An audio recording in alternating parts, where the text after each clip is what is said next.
Hey guys, this is Richard Fast Reviews, and today we'll be reviewing the Samsung Z Flip 7.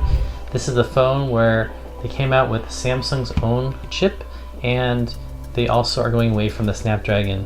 So I'm going to tell you a couple of reasons why you should consider getting it and why you shouldn't.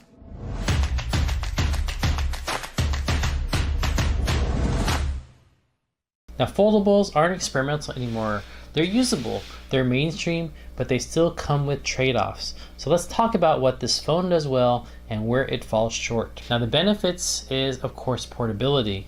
Folded, this phone is genuinely compact. It fits into pockets and small bags in a way that traditional slab phones just don't. Now, that's the Flip's biggest strength. Now, the cover screen gets better and better with each iteration. You can handle notifications, quick replies, widgets, all without opening up the phone. So that reduces friction in daily use. So we've got the easy pull tabs.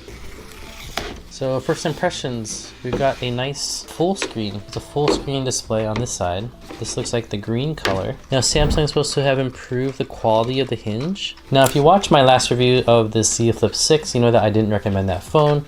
The reason I didn't recommend that phone is because it just started to develop its own crease inside here. But the form factor is amazing. But I'm going to tell you why I went to the S25 Edge versus the Z Flip series. My second Z Flip 6 actually started to have some popping up here, and you should search Reddit because you can see some pictures of popping up. I decided to just not do flip phones anymore, and so I really miss having a tempered glass protector. Some of the benefits is that this is a better hinge mechanism. There's supposed to be improved dust resistance around the hinge. Now, the cover display is a little bit different. This actually has a larger cover display, about 4 inches. So let's go ahead and see if we can power this up. Okay, now it's powering up there.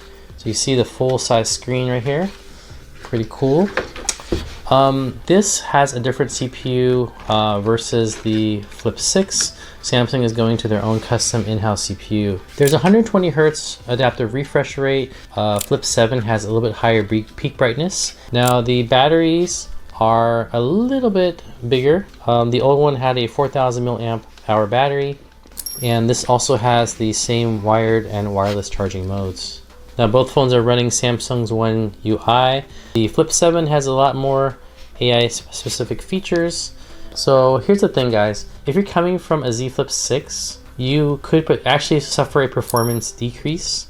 But if you're coming from the 4 or the 5, you're probably gonna get a benefit from having a larger cover screen. I believe that they still have the fingerprint reader on the side, which I personally like for the Z Flip 7. Now, for everyday performance, like normal tasks, social media, messaging, video browsing, the phone feels fast and smooth. There's no lag in typical day-to-day usage. But we've got to talk about the processor. Now, the biggest thing is the chipset.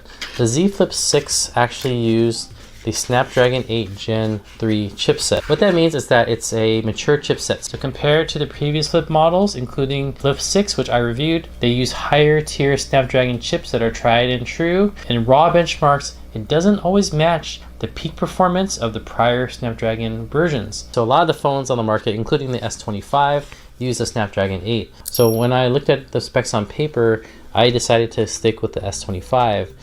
Does that matter? For everyday use, you're not going to notice. But if you're doing sustained workloads, gaming, downloading, heavy multitasking, video rendering, then the ceiling is slightly lower. And that is what the Flip 7 is. Now, the battery is still limited by size, but the durability is improved. It's a folding display, but you still are going to get that crease, and you have to be okay with that. The final conclusion is that the Flip 7 is all about design. If you want a compact phone that has modern flexibility and is not about dominating benchmarks, then this makes sense. But if you want maximum power, a long-term performance headroom, a traditional Snapdragon flagship, then the smarter buy would be the S25 all the way up to the S27. If you're still gonna get it, I would recommend that you stick with the Z Flip 6. You can get one used for between $300 to $500, and in that case, it'll be a lot cheaper. It has the older, faster Snapdragon chip instead of Samsung's chip. So one thing that's pretty easy to forget is that the wireless charging pad is on the bottom of the phone here, so the phone is a little bit off when you put it down. So some wireless charging pads, including the Tesla, is not going to charge. So you might actually have to turn the phone upside down sometimes. See how that worked when it was upside down. Thank you so much for watching. I hope you enjoyed this video, and I will see you in the future.